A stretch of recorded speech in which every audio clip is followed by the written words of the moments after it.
Welcome to the Fundraising Leadership Podcast, where we engage in lively and thoughtful conversations about personal development and leadership for professionals in the nonprofit world. I'm David Langeli, and I'm here with my special partner and friend, Michelle Malloy Dillon. Hey, Michelle. Hey, David. Good to have you here today. We're going to have a great conversation. You know, we have a special guest with us today, Christian Madsbjerg. I did my best. Christian has a new book out called Look, and the subtitle, which I'm going to pull up here because I don't memorize anything these days. I've got it. How to pay attention in a distracted world. Are you distracted, David? Well, I was scrolling up on this super article that Christian gave us for the blog. So all you listeners out there, you'll be getting an email with a link to a sample from the book. And yeah, I didn't have it handy. So thanks for the rescue, Michelle. Let me, in my own inimitable dyslexic way, introduce Christian. He is the founder of ReD Associates, a strategy consulting company based in human sciences and employing anthropologists, sociologists, art historians, and philosophers. Christian studied philosophy and political science in Copenhagen and London. He lives in New York City. And in his new book, Look, he sets out the key observational skills needed to show how we can capture our ability to pay attention. I hope you all are paying attention to every word that I'm saying right now. Drawing from philosophy, science, and the visual arts and his own life, he offers both practical insights and a range of tools for experimenting and experiencing the world with greater richness and texture.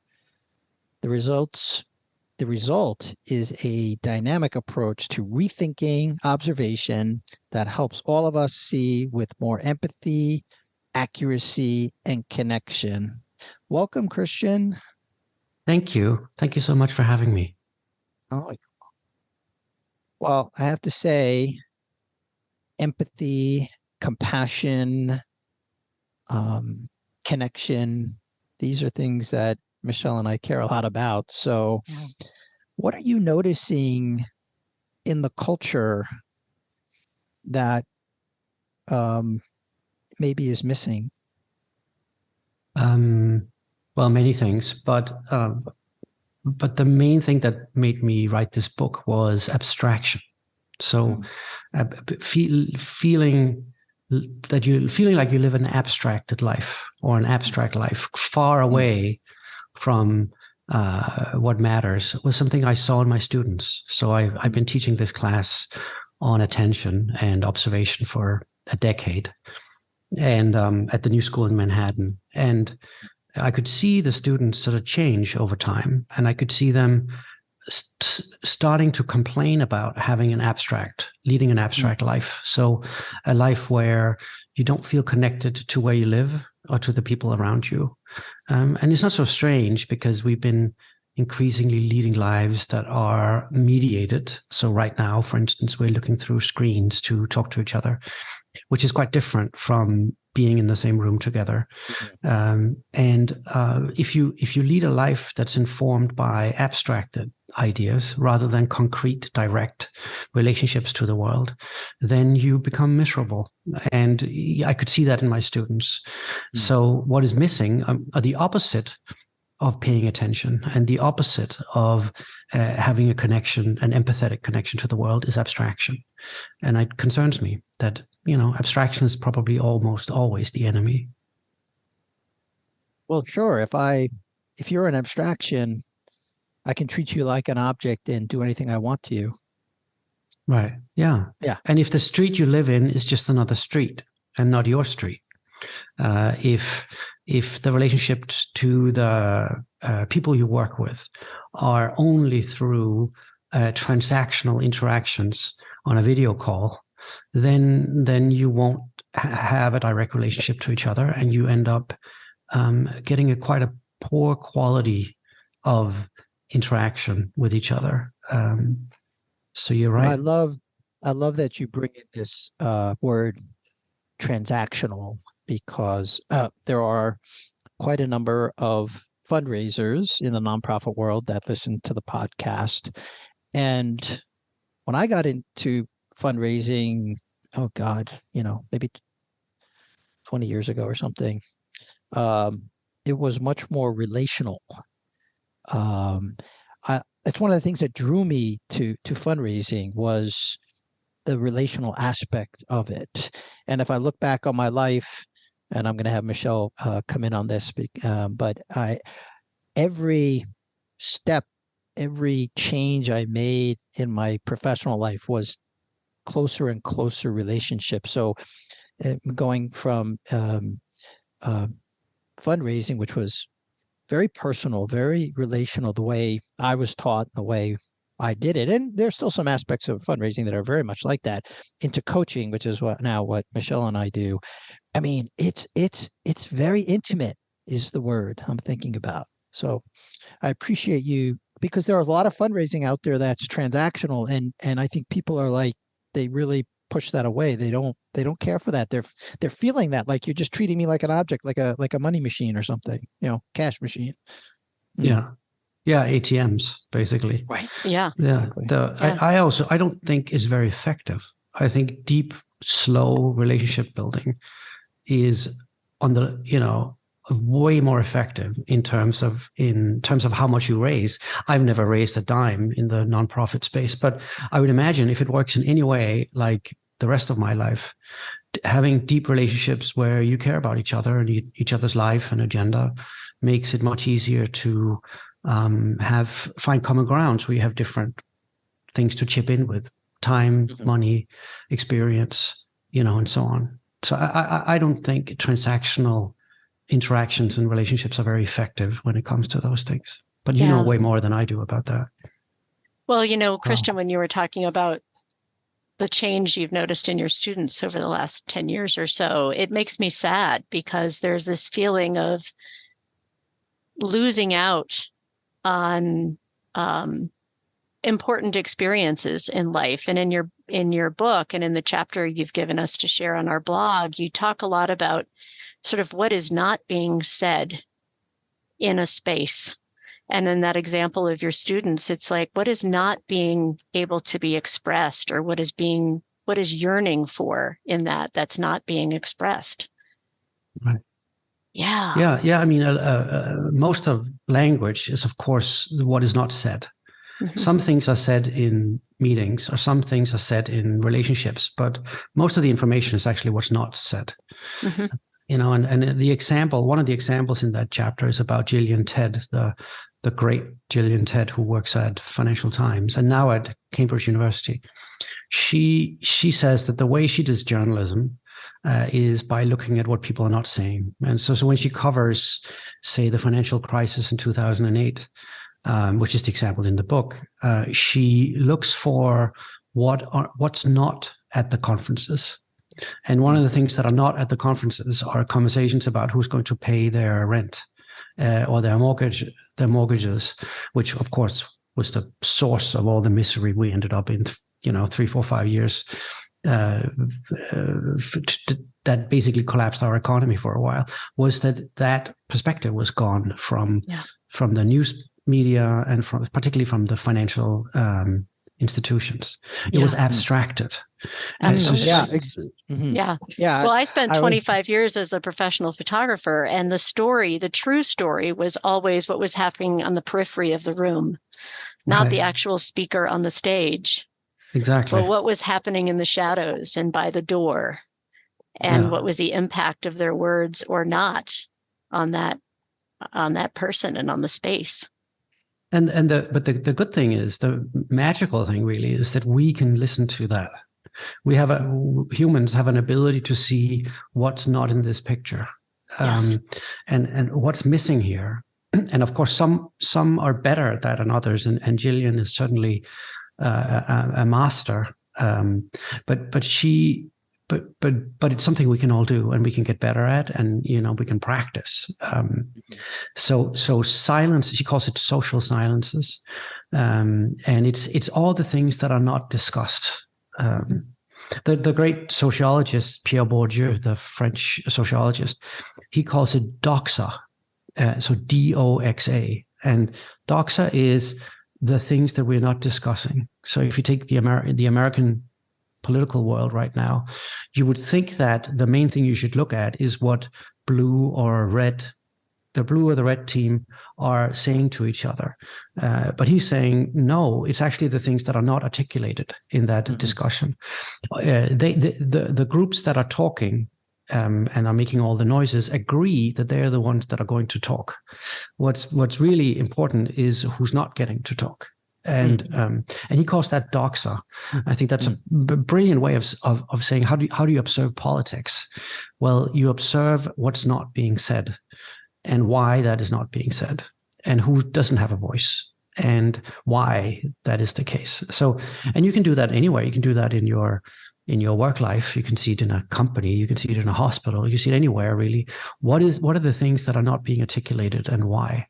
And often there's a good reason, because it's irrelevant. But sometimes there's no good reason, and somebody should articulate that. Yeah. Absolutely. Yeah. In the work that we do with teams and groups, it's often the silences or the quiet ones that are actually speaking for something that's present. Right. And oftentimes those messages actually might, in looking at the sort of the echoes in the system of that team or that organization that may have existed, things that might have happened in that organization years before even those people who are currently working there now came on board, but these are echoes in the system. And so uncovering those can have really profound consequences for the team, because now we have all the information here, even the stuff that hasn't been talked about or was felt, but we couldn't actually verbalize here. Right. Yeah. Exactly. There's a journalist that is in the book as well. Basically, the journalistic trick is, they call it SU, and the idea is when you have a notepad and somebody's talking, or you're interviewing someone, every time you have the inclination to speak, you write down SU, which stands for shut up. Because if you do that and you do it often enough, people will have to articulate what they wouldn't otherwise have said. That's great. So the trick is basically to be quiet. And I think good observers have the ability to be quiet. Sorry, the sky just opened. So if there's a sound of rain, that's because it is. The sky is reacting to what you're saying. It's just, what is the sky trying to tell us? It's unlikely, but yes. Maybe this conversation is opening up. And in the coach training that Michelle and I received, the acronym was WAIT. You remember that? Do you still use that? Yeah. Why am I talking? No. Right. Same thing. Exactly. It's highly efficient technique to figure out what really is going on by being quiet long enough and waiting long enough. And I think it's also a trick, and maybe the main trick in the book is to arrest your own natural tendency to have opinions about things. So a big problem for the students that I have taught over the years have been that they have a lot of opinions, and that they're taught to have opinions, and they're quite effective in terms of articulating those opinions, and they're often weakly held but strongly communicated, and that gets in the way of listening, and it gets in the way of learning anything.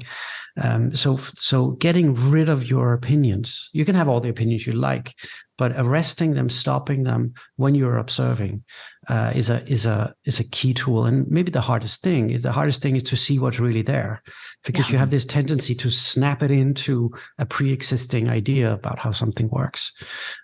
So if you think you know everything, if you have strong opinions about homelessness, and you see homeless people, whether you are on the right or the left or up or down, doesn't really matter. But if you have strong opinions about homelessness, whose fault it is, and so on, then you don't really see what's going on. You don't see the people there, and you learn nothing from seeing it. Mm-hmm. So if you see the world through the abstraction of opinion, then you get a very weak and sort of pale version of the world.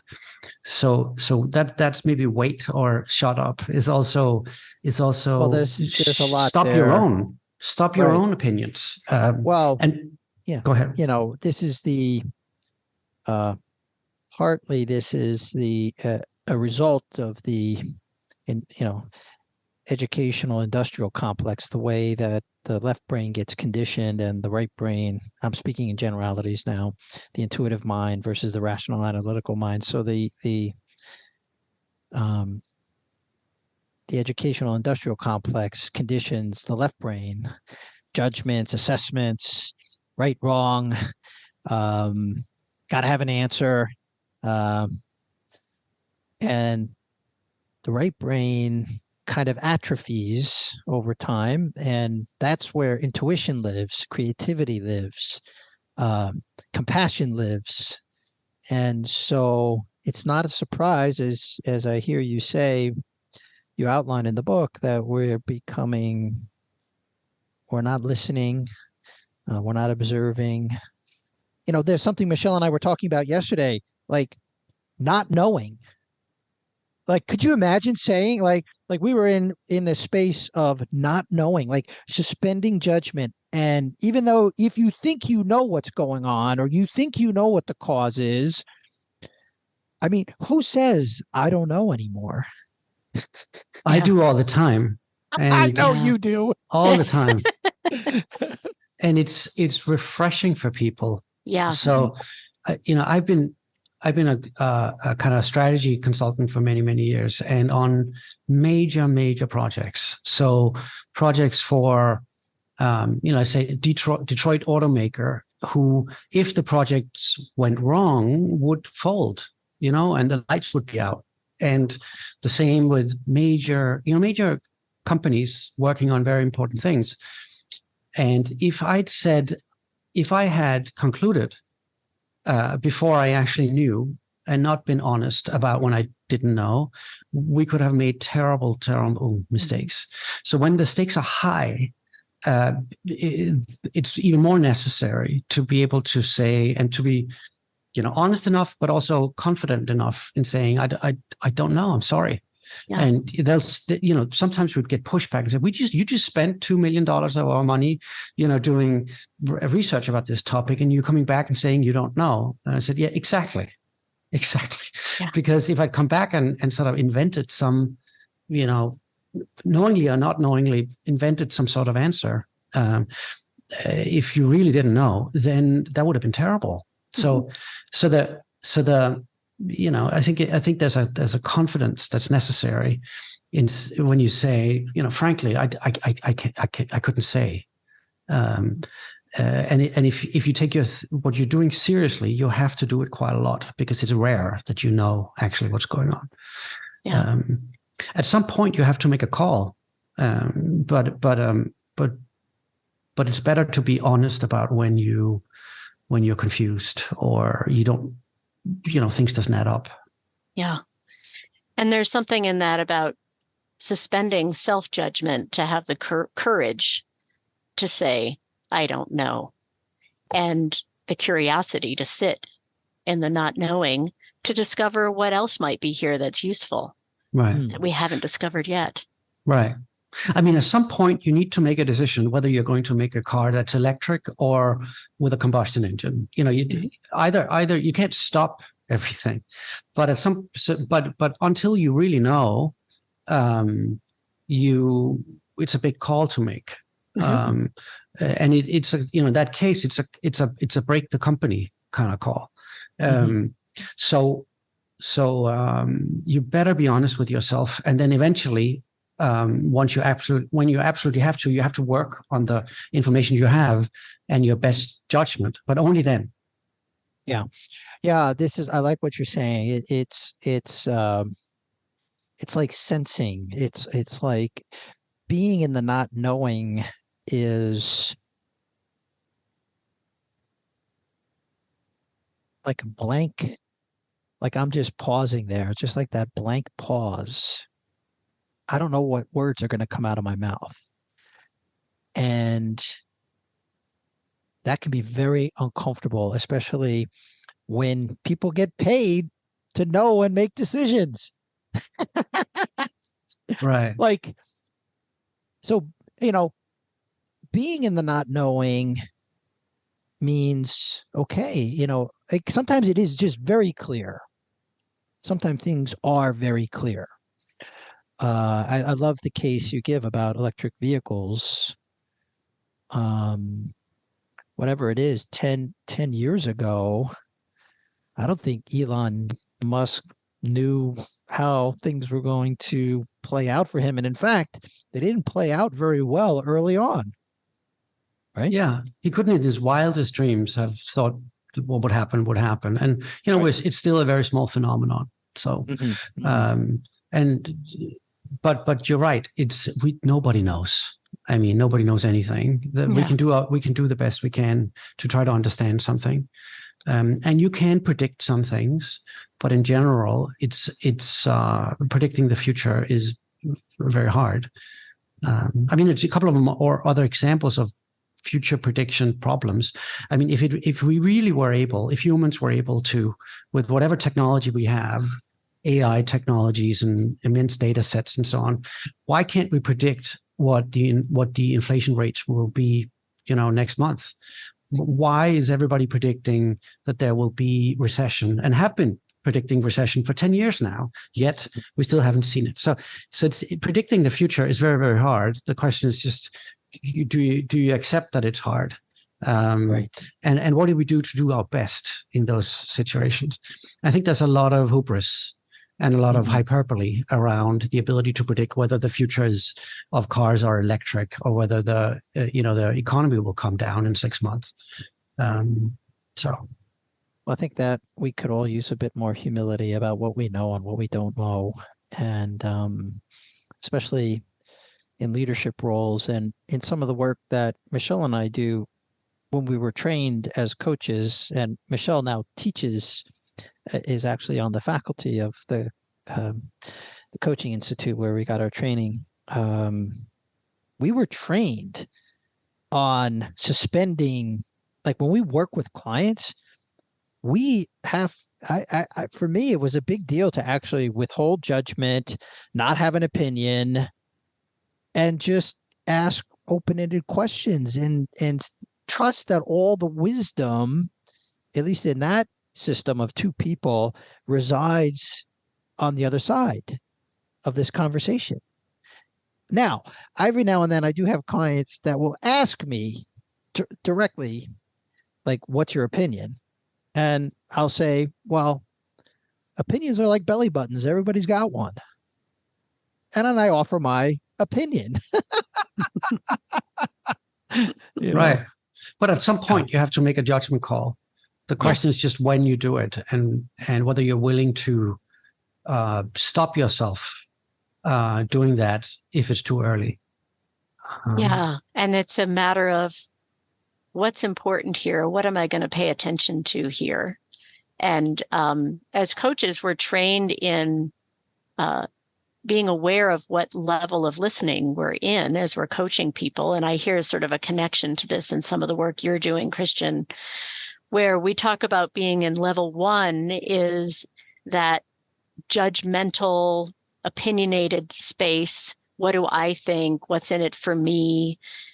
We are all as human beings in that level all the time, and it doesn't always serve us. So moving into a level 2 or level 3 level of listening where we're really focusing in, like that homeless problem you were mentioning, like, well, I have lots of opinions about homelessness, but let me actually sit on the street corner and see how these folks are living and what's truly happening here. Who are these people? Or right? let me speak with a homeless advocate and just listen to that person and what they have to say.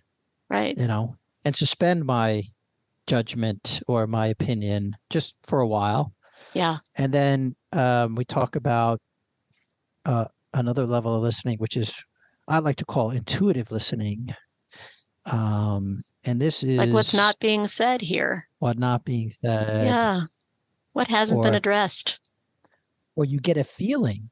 Like you talk about the conditioning of the rational analytical mind, or you phrased it a little bit differently earlier on, but people are disembodied. Yeah. When when I've worked with top executives over the last 25 years, one of the things that have really been helpful has been taking them out in the world. Mm-hmm. So if you're a chief executive of a Fortune 50 company, you live with many layers between you and the world and the people you serve. So, for instance, I had an auto exec out for several days somewhere in Virginia with a Ford or General Motors car, following basically that person for 2 or 3 days, and see what that person's life is and their family and their work life and so on. And the vehicle that she drove was old and sort of secondhand. And that's unusual for an auto exec to be interested in that sort of thing. It was a mess and probably also dangerous to drive that vehicle.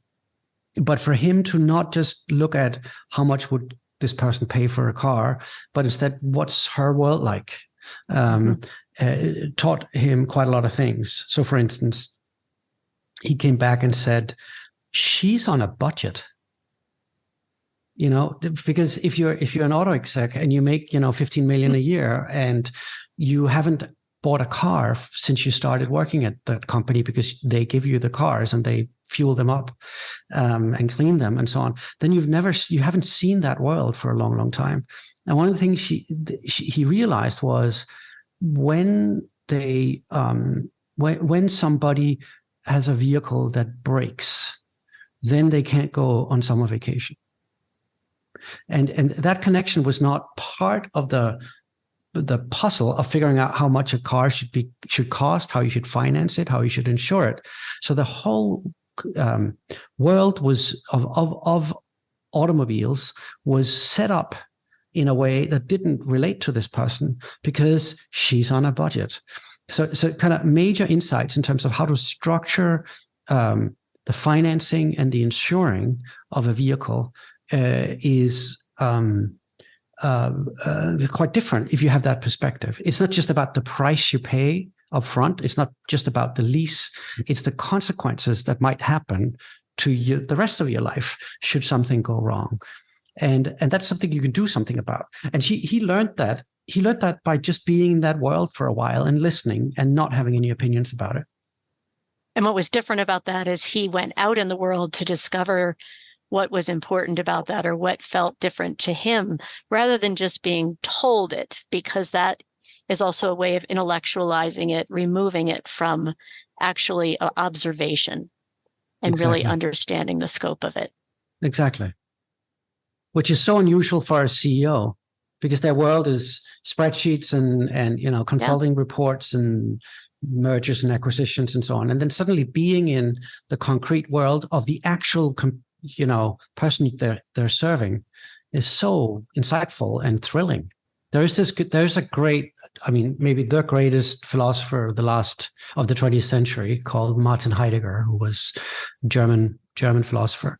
And he had this idea, he wrote an essay in the 50s, I think, about technology. And he was a kind of a Luddite in many ways. But he said the real disaster about technology is not so much technical things. It is that you end up looking at the world as if it's resources. So you look at wood, you don't look at a forest, you look at wood and wood prices and the cost of breaking down the forest and turning it into lumber that you turn into, and the same with, you see a river, but you also see the electricity that can be extracted from the river. So you see the world, nature, the world as resources. And he said that the ultimate problem is when we see each other as resources, when we see ourselves and humans as resources. And of course, now it's called human resources. Like the activity of managing people is called human resources, which is seeing other people as optimizable.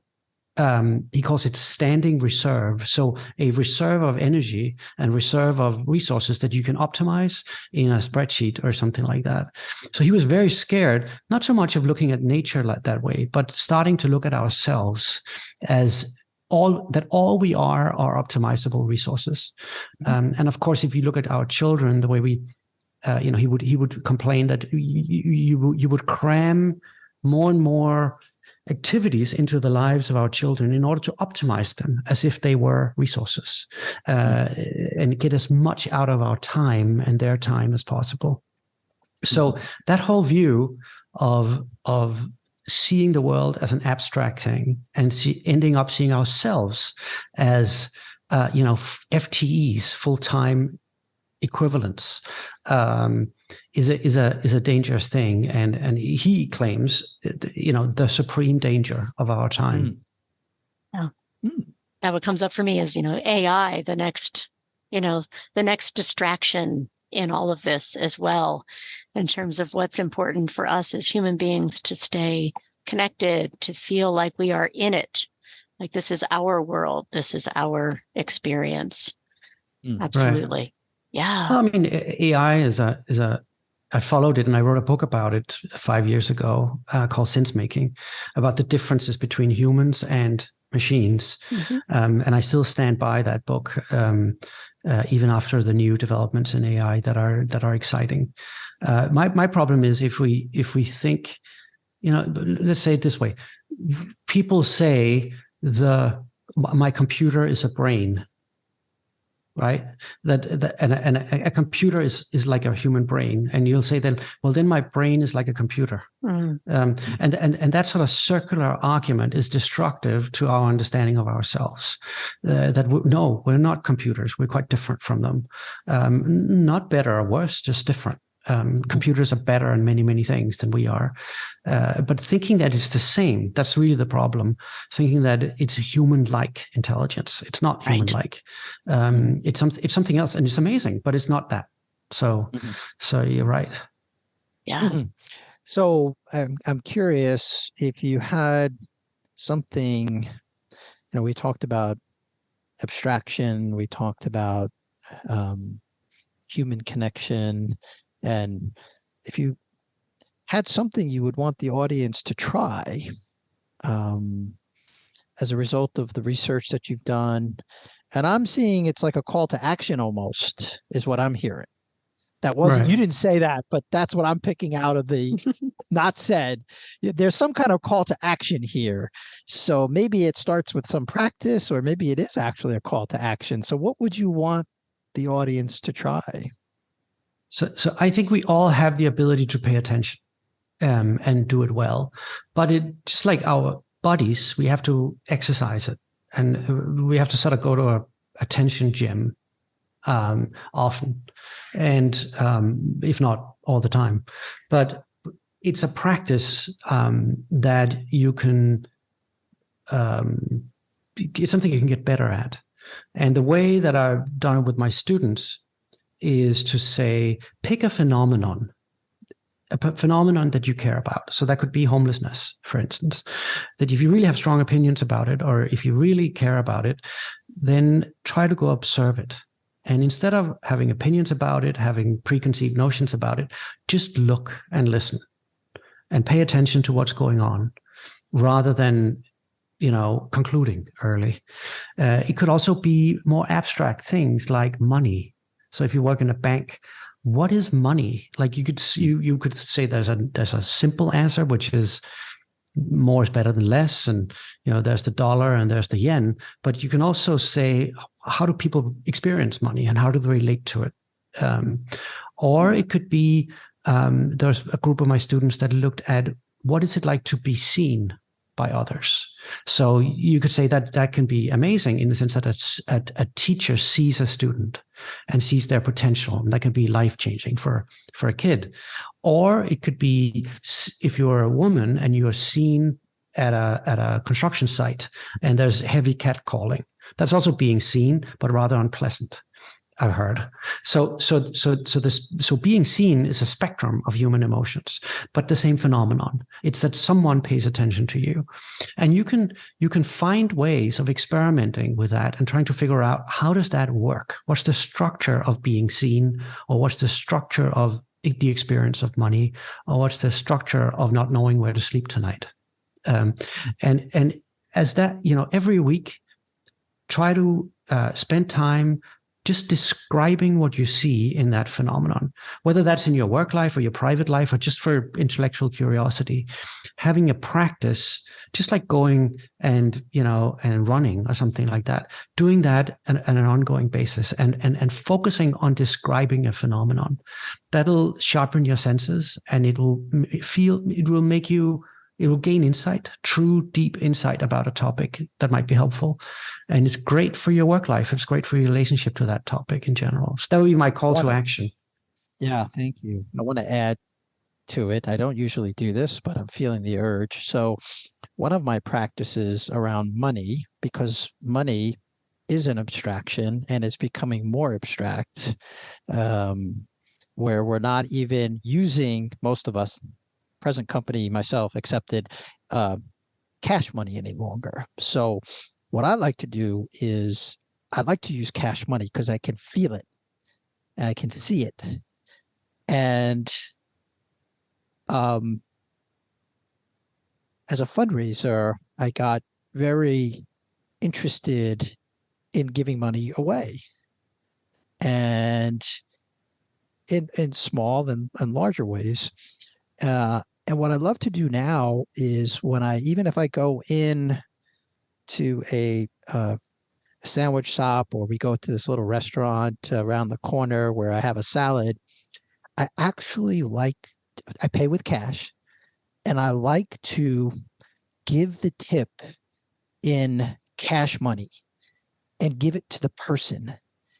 And as I'm doing this, it's like an expression of gratitude.